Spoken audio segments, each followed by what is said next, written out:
മംഗളം വന്നുകൂടും എന്ന് അവൾ രാഘവൻ മാത്രവും കൂടുതലാണ്. അപ്പോൾ ആദിവിനാശനാം കൃഷ്ണനോ രാമനും ചവിട്ടിയൂനി വനോ പാടിന സുന്ദരൻ പാടുതന്നെ വെച്ചിട്ട് ചെപ്പുമാന്റെ സുന്ദരനാ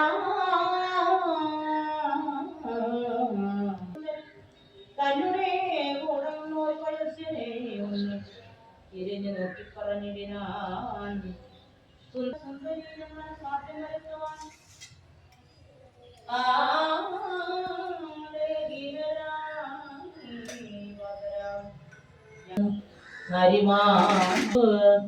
പാപകിരൻ പരമാനന്ദ വിഗ്രഹൻ പൗരജനത്തിന്റെ കാഴ്ച പരിഗ്രഹിച്ച് ഓരോ തരം ഉജ്ജ്വലിപ്പിച്ച് നിവേദ്യാദി പൂജയും വിജ്വലിപ്പിച്ചുള്ള മാല്യങ്ങളാൽ ശോഭിതം ഇങ്ങനെ മാനിച്ചു പൂജിച്ചിരിക്കുന്ന മംഗള ചാപവും കണ്ട് മുകുന്ദനും കുലയേറ്റാൻ തുടർന്നപ്പോൾ കാത്തു നിന്നിടും ജനം വരും മുന്നിൽ കംസന്മയം കൊണ്ട് കൃഷ്ണനും